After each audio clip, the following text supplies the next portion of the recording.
우리 옆에 계신 분들하고 한번 인사하겠습니다. 참 잘 오셨습니다. 예. 웃으시면서 하신 거죠? 네. 제가 언제 한번 이 사진을 앞에서 찍어가지고 여러분 표정을 연말에 한번 다 보여드리고 싶어요. 앞에서 보면 다 화나신 것 같아요. 좀 얼굴 푸시고 또 다시 한번 웃으면서 한번 인사하겠습니다. 잘 오셨습니다. 반갑습니다. 한번 인사하겠습니다.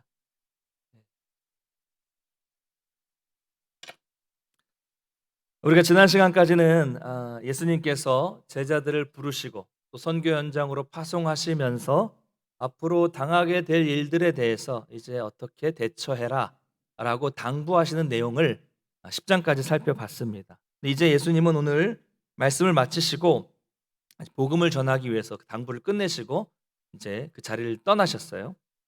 본문에는 이렇게 예수님께서 이제 말씀 복음을 전하시는 중에 세례 요한이 보낸 제자들의 질문을 받으시는 장면으로부터 시작이 됩니다. 오늘은 그 내용입니다. 이때 이제 세례 요한은요 옥에 갇혀 있는 상황이었어요. 그 옥에 갇힌 이유는 당시의 권력자였던 헤롯 왕의 죄를 담대하게 지적했고 그 헤롯의 회개를 촉구했기 때문입니다. 이게 참된 선지자로서의 모습이죠. 죄를 지적하는 것. 그 죄는 뭐였냐면 헤롯 왕이 이 안티파스가 자기 동생 빌립의 아내인 헤로디아를 자기 아내로 삼은 그런 죄였습니다. 한마디로 콩가루 집안이라고 할 수 있죠. 동생의 아내를 취한 거예요. 그 죄를 지적하자 헤롯은 화가 나서 세례 요한을 옥에 가둡니다. 사실 죽이고 싶었지만 이 백성들이 세례 요한을 하나님의 보낸 선제자로 인식하고 있었기 때문에 백성들이 무서워서 죽일 수는 없었고요. 그냥 옥에 가둬둔 겁니다. 그러던 중에 이제 헤롯의 생일날 헤로디아는 자기의 딸에게 이 헤롯 앞에서 춤을 추게 합니다. 축하 공연을 한 거죠. 근데 이제 너무 기뻤어요. 헤롯이. 너무 기쁜 나머지 헤로디아의 딸에게 약속을 해줍니다. 소원을 말하면 내가 무엇이든지 다 들어주겠다라고 얘기를 한 거예요. 그랬더니 헤로디아의 딸은 뭐 큰 딸은 아니고 아주 어린 딸인 것 같은데요. 어쨌든 소원이 뭐냐 했더니 세례 요한의 머리라고 얘기를 하는 거예요. 참 끔찍하죠. 어머니가 그동안 어머니였던 헤로디아가 그동안 눈엣 가시 같았던 이 세례 요한을 죽이기 위해서 딸에게 시킨 거죠. 그래서 세례 요한은 죽게 됩니다. 물론 이건 나중에 벌어진 일입니다. 참 잔인해요. 자기 딸에게 이런 일을 시키는 것을 보면 권력이라는 것이 그것을 지키기 위해서 사람이 얼마나 잔인해질 수 있는가를 생각해 볼 수 있게 하는 그런 사건이었습니다. 자, 어쨌든 이건 나중에 벌어진 일이고 지금 그래서 세례 요한은 헤롯 때문에 옥에 갇혀 있었습니다. 그래서 예수님께 자기는 직접 갈 수 없으니까 세례 요한의 제자들을 보내서 질문을 하는 내용이 오늘 본문에 나오는데요. 3절을 한번 같이 읽어보겠습니다. 11장 3절 같이 읽겠습니다. 시작. 예수께 여짜오되 오실 그이가 당신이오니이까 우리가 다른 이를 기다리오리이까. 아멘. 한마디로 이거예요. 당신이 진짜 메시아가 맞습니까? 이런 질문이죠. 이런 질문은 우리를 좀 당황스럽게 합니다. 왜요? 세례 요한이 이런 질문을 한다는 거죠. 여러분, 세례 요한이 어떤 사람이었습니까? 그는 예수님보다 6개월 먼저 와서 예수님이 오실 길을 예비했던 사람이었습니다. 요한복음 1장을 보면 또 특별히 세례 요한의 대화가 많이 나타나고 있는데요. 요한은 예수님께 직접 세례를 베풀기도 했고요. 또 예수님에 대해서 요한복음 1장 27절을 보면 뭐라고 합니까? 나는 그분의 신발끈을 풀기도 감당하지 못한다라고 말한 적도 있었고요. 또 1장 29절을 보면 보라, 세상 죄를 지고 가는 하나님의 어린 양이다. 예수님을 보고 그렇게 말하기도 했습니다. 여러 가지 행동을 통해서 세례 요한은요, 바로 예수님이 구약의 메시아다, 곧 그리스도라라는 것을 확신하고 있었습니다. 확신했어요, 보고. 그래서 확실한 메시아가 이제 오셨기 때문에 이제는 그동안 기다렸던 이 구약의 예언이 다 성취될 것이고, 그래서 정의가 회복될 것이고, 자신들을 지금 압제하고 있는 이 로마는 패배하고 다시금 예전에 다윗 왕조와 같은 이 엄청난 강한 이 하나님의 나라가 왕조가 이루어질 것이라는 이 기대감을 세례 요한이 가지고 있었던 것이죠. 이것은 당시에 세례 요한뿐만이 아니라 많은 유대인들이 가지고 있었던 그런 메시아에 대한 기대와 별로 다르지 않은 그런 기대였습니다. 메시아만 오면 우리는 로마로부터 벗어나게 될 것이다 라는 그런 메시아관이죠. 그런데 이런 생각을 하고 있었는데 문제가 생겼어요. 세례 요한이 옥에 갇히게 되었고 오간에서도 계속 자신의 제자들을 통해서 예수님이 지금 어떻게 하고 계시니 물어봤어요. 계속 생생하게 세세하게 예수님에 대한 소식을 들었는데 예수님의 행동은 자기가 기대했던 행동과는 완전히 달랐다는 거죠. 예수님의 행동은 자기가 기대했던 메시아가 해야 되는 행동, 메시아가 해야 하는 모습과는 너무 달랐다는 것입니다. 이게 문제였어요. 시간이 꽤 지났는데 예수님이 오신 지 꽤 지났는데 아무 일도 일어나지 않습니다. 그래서 예수님이 오셔서 이 기대하던 어떤 이스라엘의 회복이 일어나기는커녕 로마의 압제에서 벗어나기는커녕 예수님 뭘 하나 봤더니 갈릴리 촌구석에 있는 그런 사람들과 어울려 다니셨고 또 앞에 5장, 6장, 7장에 산상설교였죠. 그냥 사람 모아놓고 설교하는 거, 말씀을 가르치는 거에 집중하고 계시고 또 유대인들이 생각했던 죄인들, 세례들과 함께 어울려 다니면서 먹고 마시고 또 병 고치는 이런 사역만 하고 계시는 겁니다. 강력한 어떤 심판의 메시지를 선포하시기보다는 구원의 메시지, 사랑의 메시지를 선포하시는 거예요. 그러니까 그러다 보니까 이게 아닌데 하는 생각, 세례 요한에게 하나의 의심이 생기기 시작했다는 겁니다. 의심. 분명히 봤을 때는 메시아인 줄 알았는데 내가 잘못 알았나? 한번 직접 물어보자. 그래서 제자들을 보낸 거죠. 당신이 맞습니까? 아니면 당신 말고 또 다른 누군가를 기다려야 하는 것입니까? 오늘 본문은 내용은 이렇게 된 것입니다. 자, 이런 세례 요한이 의심을 하게 된 이유는 아까 말씀드린 대로 그 대단한 사람들이 선지자로 여겼던 이 대단한 세례 요한도 당시에 유대인들이 가지고 있었던 그런 메시아관을 넘어서지 못했기 때문에, 벗어나지 못했기 때문입니다. 당시 유대인들은요, 메시아를 정치적인 해방, 어떤 사회적인 구원을 일으켜줄 해방자 정도로 생각을 했기 때문입니다. 결국 당시에 유대인들과 또 세례 요한마저도 예수님에 대한 잘못된 이해를 가지고 있었기 때문에, 메시아에 대한 잘못된 이해를 가지고 있었기 때문에, 다시 말하자면 신앙에 대한 잘못된 이해와 잘못된 기대를 가지고 있었기 때문에 이런 의심을 하게 된 것입니다. 다시 말씀드리자면 예수님이 지금 뭔가 잘못된 행동을 하시는 것이 아니라, 예수님이 잘못된 것이 아니라 세례 요한이 잘못 생각하고 있었던 것입니다. 바로 오늘 이것이 핵심적인 주제입니다. 그렇다면 오늘날은 어떨까요, 여러분? 오늘날 역시 신앙에 대해서 오해를 하고 예수님에 대해서 잘못된 이해를 하고 있는 사람들이 너무나도 많습니다. 이것은 세상 사람들만 그런 것이 아니죠.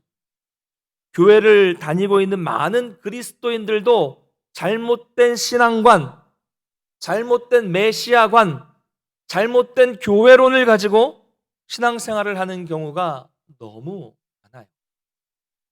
사랑하는 성도 여러분, 예수님은 어떤 군사적인 메시아가 아닙니다.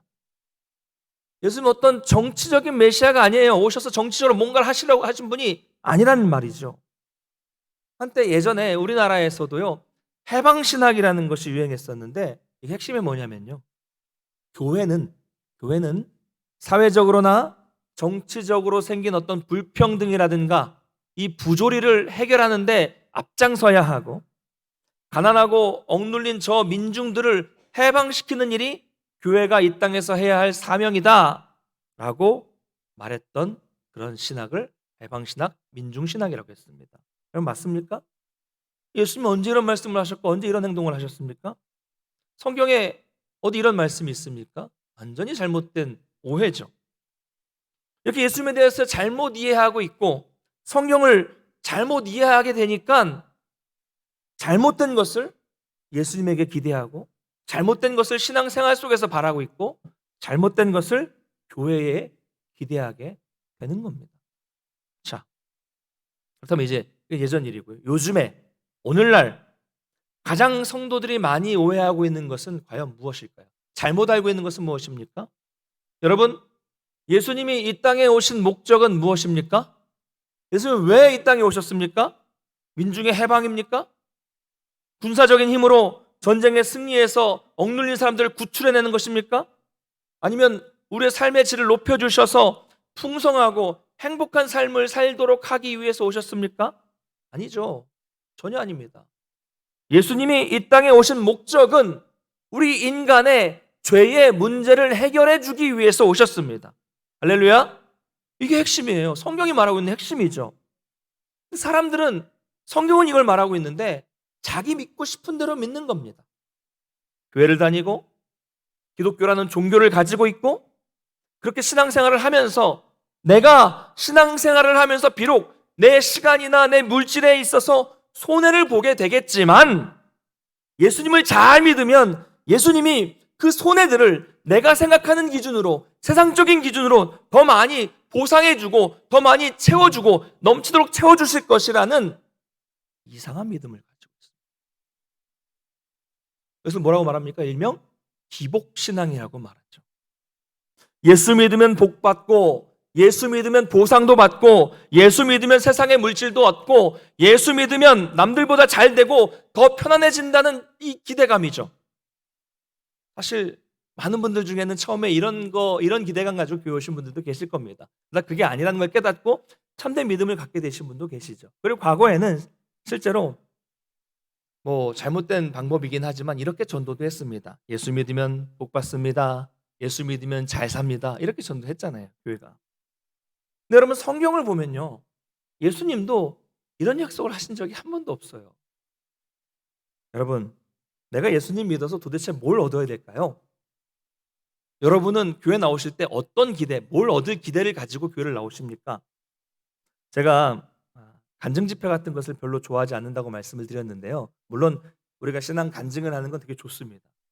내가 하나님을 어떻게 만나고 나에게 어떤 은혜를 주셨는가, 영적인 풍성함을 어떻게 얻었는가, 간증도 되게 중요합니다만 간증의 내용들이 대부분 죄다 이런 내용이니까 아까 말씀드린 그런 내용이기 때문에 문제가 되는 겁니다.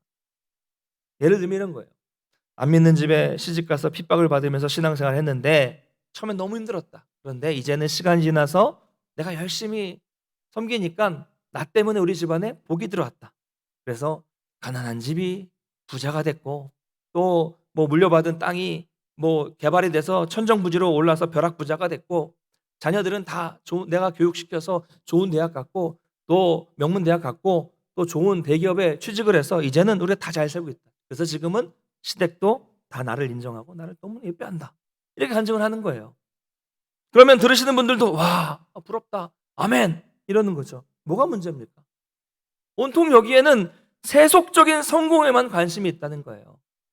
이 어떤 물질적인 복에만 관심이 있다는 거죠. 물론 예수 믿어서 물질적인 복과 풍성함을 얻은 분들도 계시죠. 이것도 중요합니다. 근데 이게 핵심이 아니잖아요. 뭐예요? 예수 믿어서 내가 구원받고 내가 풍성해지고 내가 평안해지고 하나님의 놀라운 복을 누리는 것, 이게 중요한 거잖아요. 이게 핵심이 아닌데 자꾸 세속적인 성공에만 관심을 갖고 그런 것들을 추구한다는 거죠. 어떤 분은 노골적으로 이렇게 말씀하시는 분도 들었어요. 기도하는 중에 환상 중에 땅이 보여서 그 땅을 사라고 하셔서 살라고 했더니 그린벨트였더라. 근데 샀는데 놀랍게도 그린벨트가 풀려서 땅값이 올랐다. 은혜다. 그럼 막 아멘 하는 거예요. 기억나는 간증이 있는데요. 제가 전도사 때 막 세상에서 방황을 하다가 이제 처음 막 신학교를 다닐 때 학교 채플에 오셨던 어떤 목사님이, 북극점 목사님의 간증입니다. 저는 1,000만 원을 헌금해서 3억을 받았습니다. 그럼 몇 배예요? 계산이 어려우신가요? 30배. 그 다음에 뭐가 나올까요? 60배. 그 다음 100배. 그러니까 이제 앞으로는 1억을 헌금해가지고 60배, 100배 하나님 주실 걸 믿고 그래서 자기의 교회를 더 큰 교회로 건축을 하겠다. 이런 간증을 하시더라고요. 이게 복음입니까? 마태복음 13장의 그 비유가 이런 내용입니까? 헌금 투자하는 겁니까? 이건 신앙이 그저 세상에서 남들보다 더 잘 되고 세상적인 물질과 풍요를 누리는 것이 전부인 것처럼 복음을 변질시키는 거예요. 여러분, 이런 종교는 기독교가 아닙니다.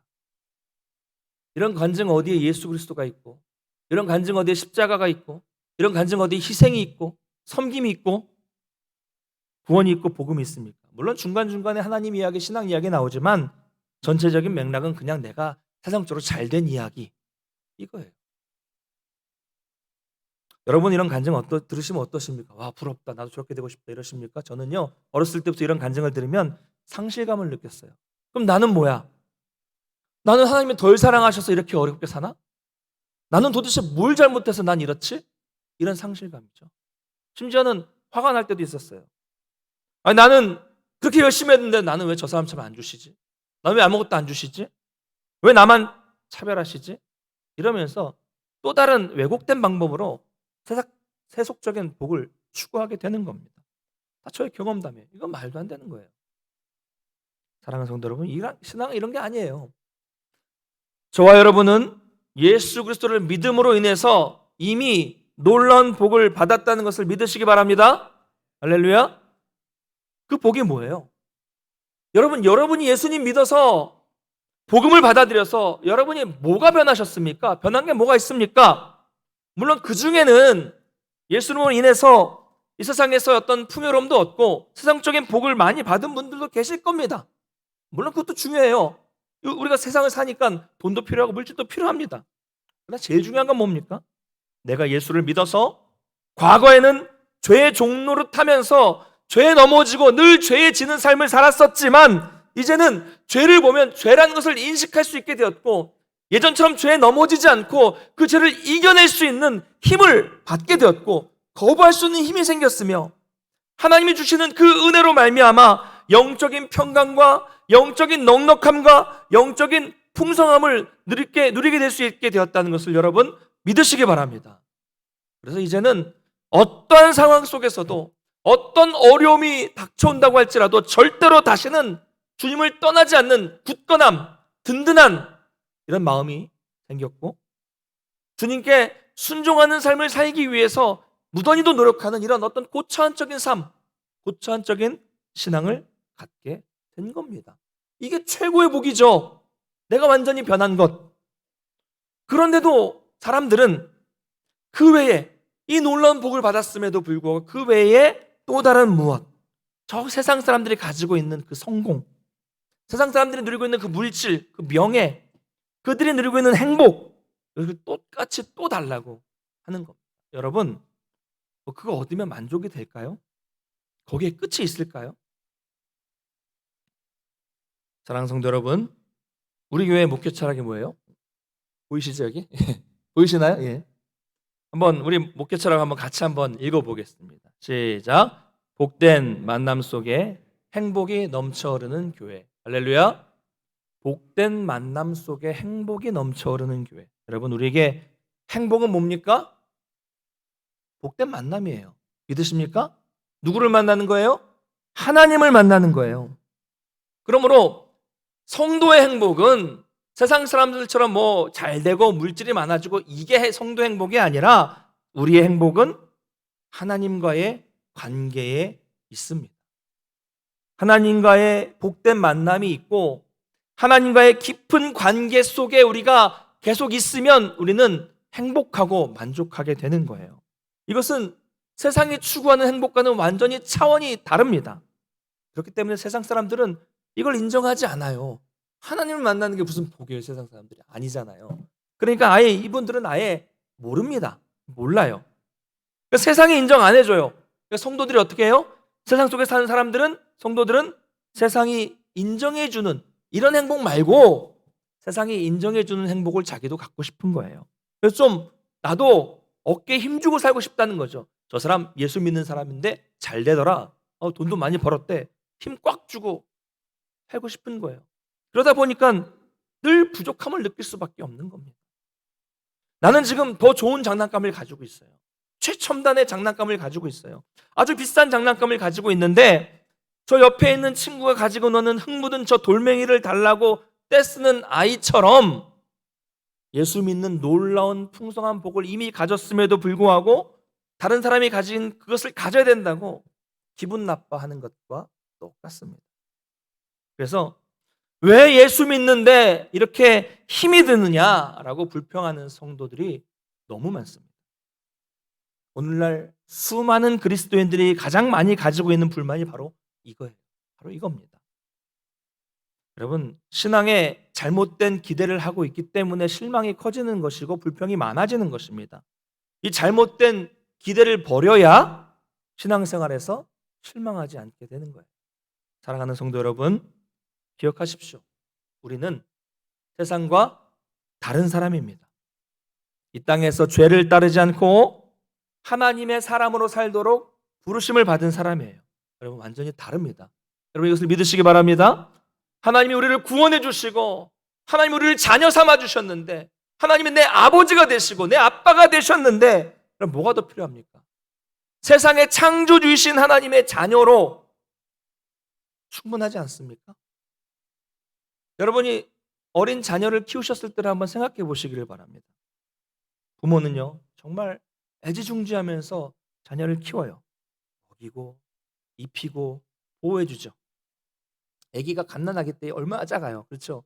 너무 작잖아요. 그러니까 충격이라도 받을까 봐 안을 때도 아주 조심해서 안고, 이렇게 옮길 때도 아주 조심해서 옮기죠. 그리고 어디 불편하지는 않을까 새벽에도 깨어서 잠도 못 자고 계속 아이를 관찰하고 지켜보고, 또 소리 하나만 나도 온통 거기에 신경을 다 써요. 말 못하는 아이가 불편해하지 않도록 알아서 부모가 다 계속 24시간 눈을, 귀를 거기에 다 쏟으면서 아이를 보살펴 줍니다. 그렇죠? 여러분, 기억이 안 나십니까?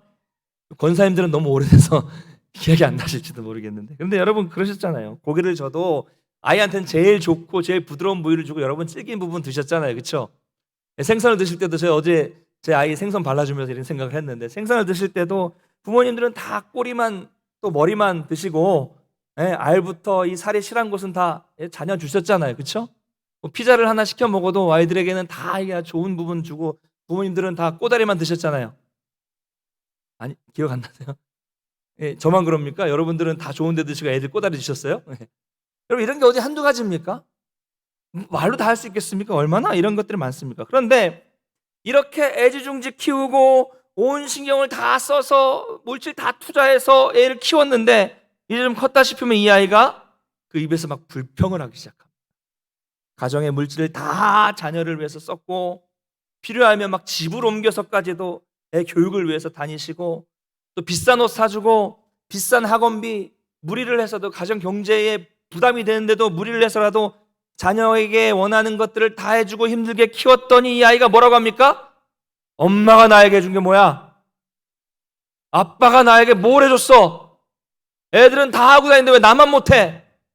여러분, 이런 마음이 어떠십니까? 그냥 확 그냥 이런 생각 드세요? 여러분, 요즘에 청소년 자녀들이 사달라고 하는 게 뭐가 있을까요? 한때는 그 등골 브레이커라는 말 들어보셨나요? 아직 안동에는 못 들어보셨네. 등골 브레이커라고 했던 한 유명 브랜드의 고가 패딩이 있었습니다. 아이들이 다, 청소년들은 다 그걸 입어야만 되는, 부모의 등골을 다 빼먹는다고 해서 이런 이름이 붙었었는데요. 아주 비싼 패딩이었어요. 요즘엔 뭐가 있는지 모르겠습니다. 뭐 고가의 뭐 휴대폰이 될 수도 있고요. 뭐 저기 아이폰 뭐 이런 거 될 수도 있고, 또 뭐 이 게임기 같은 거 뭐 이런 게 있어요. 그런 거 될 수도 있을 것 같은데, 여러분 생각해 보세요. 그동안 애가 뭐 10년, 10여 년, 10수년 동안 이 아이를 위해서 내 시간, 내 물질, 우리 가족의 모든 것들 쏟아부어서 다 이렇게 키워놨더니 고가 그거 하나 안 사준다고 부모님이 나에게 해준 게 뭐예요? 라고 말하면 정말 화나는 일입니다. 부모님으로서는. 마찬가지예요. 우리가 하나님 앞에 그렇게 한다는 겁니다. 하나님이 도대체 나에게 뭘 해주셨어요? 하나님 도대체 나에게 왜 안 주시는 겁니까? 왜 내 기도는 들어주시지 않는 거예요? 왜 나만 이렇게 살아야 돼요? 이게 우리의 모습이에요. 하나님 뭐라고 하실까요? 나는 내 사랑하는 아들을 줬는데, 너 구원했는데, 너 새 생명 줬는데, 예수님 뭐라고 하실까요? 난 다 줬어. 내 목숨도 줬는데 뭘 더 해줘야 되니? 이렇게 말하지 않겠습니까? 우리 주님이 나를 자녀 삼아 주셨어요. 주님이 살려주셨는데 뭐가 더 필요할까요? 뭐가 더 있으면 여러분 부족하지 않겠습니까? 여러분, 지금 여러분의 마음의 상태는 어떠십니까? 주님과 동행하셔서 기쁨 가운데 이 자리에 나오셨습니까? 주님에 대한 감사하는 마음이 지금도 넘치고 계십니까? 구원해 주시고 나를 자녀 삼아 주신 것에 대한 감사와 감격이 있으십니까? 늘 주님과 동행하면서 하나님과의 관계 속에서 평강과 기쁨이 넘치는 삶을 살고 계십니까? 만약 이런 것이 없다면, 지금 많은 불평과 불만 속에 있다면 우리는 예수님을 잘못 알고 있는 것입니다. 유대인들처럼, 세례 요한처럼 잘못 이해하고 있는 것, 잘못된 기대를 하고 있고 잘못된 믿음을 가지고 있는 것이죠. 이처럼 예수님에 대해서 잘못된 이해를 가지고 있었던 세례 요한에게 예수님은 오늘 본문에서 답을 주십니다. 그리고 5절 말씀을 한번 같이 읽어보겠습니다. 11장 5절 같이 읽겠습니다. 시작. 맹인이 보며 못 걷는 사람이 걸으며 나병 환자가 깨끗함을 받으며 못 듣는 자가 들으며 죽은 자가 살아나며 가난한 자에게 복음이 전파된다 하라. 예수님의 말씀이에요. 이 말씀은 그냥 하신 말씀이 아니라 구약에 있는 이사야의 말씀을 그대로 인용하신 것입니다. 그 구약의 이사야의 말씀이 그대로 지금 현실이 되지 않았느냐 이런 말씀이에요. 이사야서 35장 5절 6절 한번 같이 읽어보겠습니다. 시작. 그때에 그때에 맹인의 눈이 밝을 것이며 못 듣는 사람의 귀가 열릴 것이며 그때에 저는 자는 사슴같이 뛸 것이며 말 못하는 자의 혀는 노래하리니 이는 광야에서 물이 솟겠고 사막에서 시내가 흐를 것임이라. 아멘. 이사야 61장 1절 한 번 더 읽겠습니다. 시작. 주 여호와의 영이 내게 내리셨으니 이는 여호와께서 내게 기름을 부으사 가난한 자에게 아름다운 소식을 전하게 하려 하심이라. 나를 보내사 마음이 상한 자를 고치며 포로된 자에게 자유를 갇힌 자에게 노임을 선포하며. 아멘. 자, 예수님이 이처럼 세례 요한을 책망하신 것이 아니라 구약에 있는 말씀을 그대로 인용하시면서 이 구약이 그대로 현실이 되는 이 현실을 바라보라고 말씀을 전해 주신 겁니다. 그러니까 너 자신의 생각 속에 갇혀 있지 말고 잘못된 그 당시 사람들의 유대적인 메시아관 속에 갇혀 있지 말고 성경에 약속된 말씀이 그대로 성취되는 것을 그대로 보고 믿으라라는 것입니다. 구약의 이 예언의 말씀이 그대로 예수님을 통해서 성취된 것을 통해서 보면서 세례 요한도 그때 마찬가지였겠지만 우리도 역시 예수님이 구약에 예언된 메시아라는 것을 다시 한번 확인할 수 있게 되는 것입니다. 말씀을 좀 맺겠습니다. 주 안에서 사랑하는 우리 성도 여러분, 어떤 분들은 이렇게 생각할지도 모르겠어요. 왜 목사님은 매번 이렇게 불편한 이야기만 하실까? 잘 된다는 얘기는 안 하고 자꾸 이런 말씀을 하실까라고 생각하실 수도 있습니다.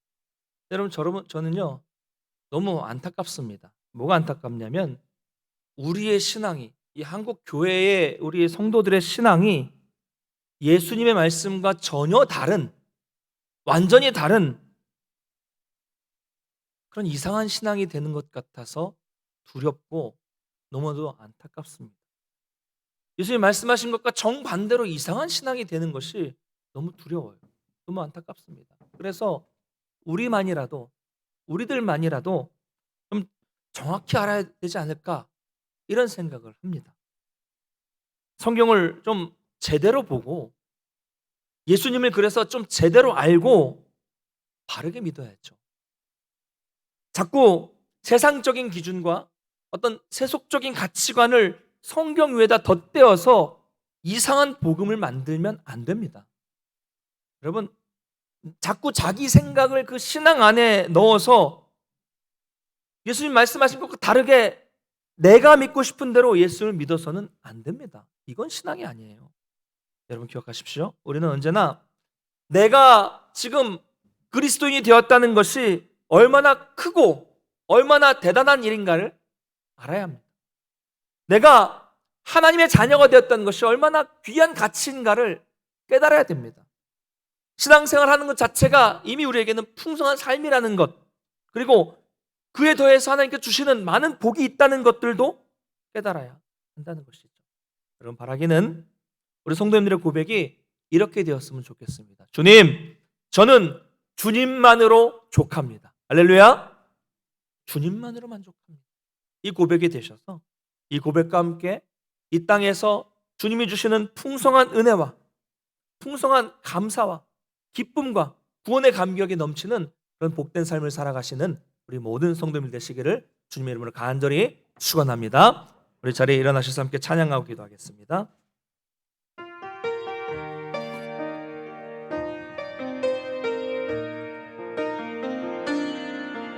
내가 누려왔던 모든 것들이 내가 지나왔던 모든 시간이 내가 걸어왔던 모든 순간이 당연한 것 아니라 은혜였소. 아침 해가 뜨고 저녁에 노을 봄의 꽃향기와 가을의 열매 변하는 계절의 모든 순간이 당연한 것 아니라 은혜여서 모든 것이 은혜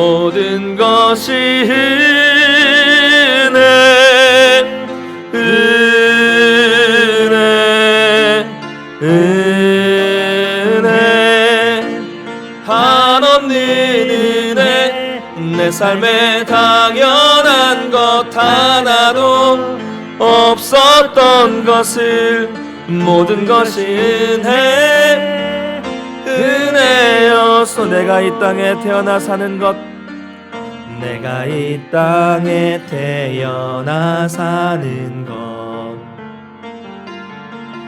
어린아이 시절과 지금까지 숨을 쉬며 살며 꿈을 꾸는 삶 당연한 것 아니라 은혜여 내가 하나님의 자녀로 살며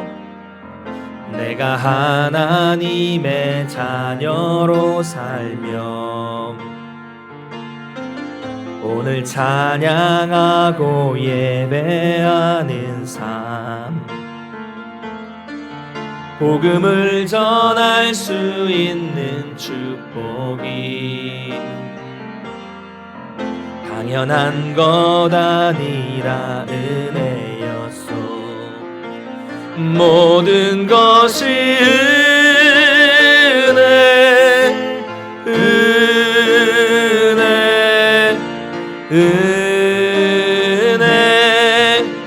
한없는 은혜 내 삶에 당연한 것 하나도 없었던 것을 모든 것이 은혜 모든 것이 은혜 모든 것이 은혜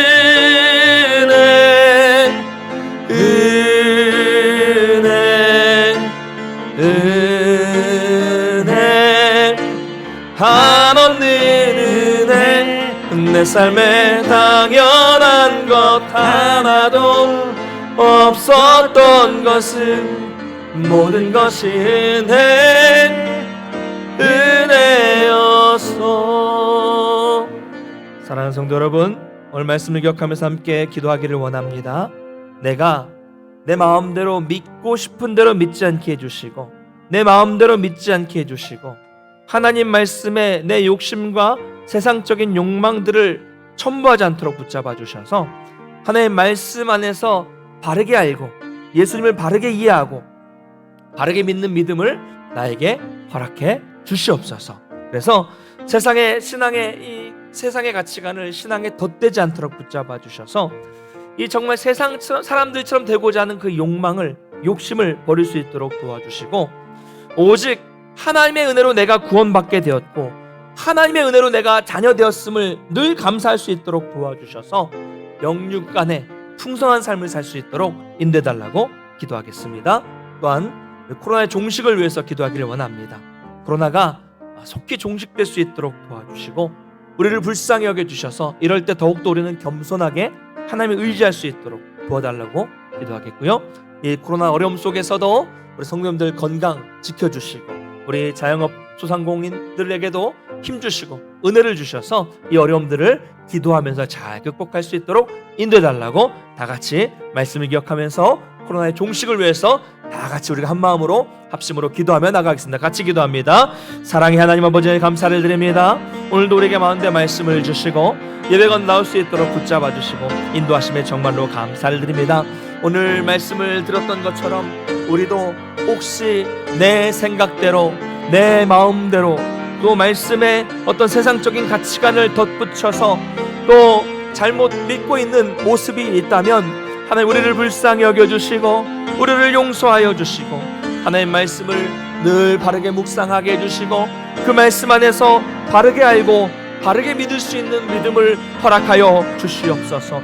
우리 가운데 욕심, 욕망, 세상 사람들처럼 되고자 하는 그런 마음들을 버릴 수 있도록 도와주시고 희생하고 헌신하고 섬기는 삶의 모습으로 살아나갈 수 있도록 도와주시고 우리는 오직 하나님의 은혜로 말미암아 이미 많은 것을 받았고 하나님의 자녀가 됐고 하나님은 우리 아버지가 되었다는 것에 감사하는 마음, 감격하는 마음을 갖고 날마다 영적으로 풍성한 또 복을 누리며 살 수 있는 우리 성도들 될 수 있도록 도와주시옵소서.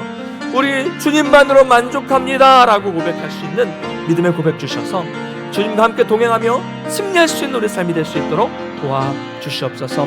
코로나의 종식을 위해서 기도합니다.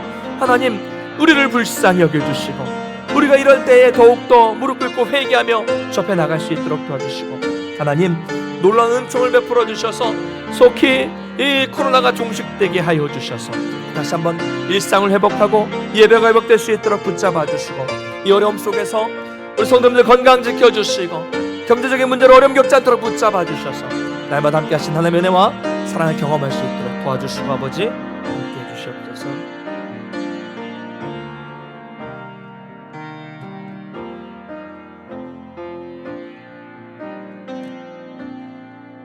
참 좋으신 하나님 아버지 은혜를 감사를 드립니다. 오늘 예배에 불러주시고 귀한 말씀을 통해서 하나님이 이르게 주시는 바람직한 믿음에 대해서 다시 한번 깨닫게 하여 주심에 감사를 드립니다. 우리도 혹시 내가 성경을 잘못 알고 내가 믿고 싶은 대로 내 마음대로 믿는 믿음을 가지고 있었다면 우리를 불쌍히 여겨주시고 하나님의 말씀을 제대로 알고 예수님을 바르게 이해하여서 바른 믿음을 가지고 바른 삶을 살아갈 수 있는 우리 동문교회 성도들 될 수 있도록 주님 도와 주시옵소서.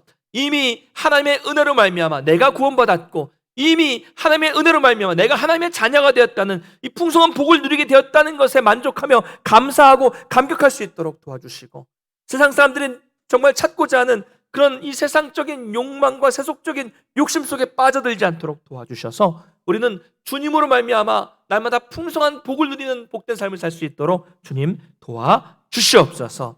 코로나의 종식을 위해서 기도합니다. 하나님 우리를 불쌍히 여겨주셔서 이 어려움 속에서 우리의 교만함들을 다 내려놓고 오직 더욱더 겸손하게 주 앞에 회개하며 기도하며 나갈 수 있는 우리 성도들과 이 땅의 교회가 될 수 있도록 붙잡아 주시옵소서. 이 어려움 속에서 우리 성도들 건강을 안전하게 지켜주시고 또 경제적인 어려움 당하지 않도록 주님께서 지켜주시고 인도하여 주셔서 이 어려움을 우리가 함께 한마음으로 기도하며 극복할 수 있도록 도와주시고 속히 하나님께서 이 코로나가 종식될 수 있도록 붙잡아 주셔서 다시금 일상으로 복귀하고 온전한 예배가 회복될 수 있는 은혜를 우리 가운데 허락해 주시옵소서. 이제 한 주간을 세상에서 살아가게 됩니다. 이 세상 속에서 살아갈 때 우리가 하나님이 주신 은혜를 기억하면서 감사하는 삶이 될 수 있도록 도와주시고 한 주간의 삶도 하나님 지켜주시고 은혜를 베풀어 주셔서 감사가 기쁨이 넘치는 복된 삶 될 수 있도록 주님 이끌어 주시옵소서. 감사드립니다. 예수님의 이름으로 축복하며 간절히 기도드리옵나이다. 아멘.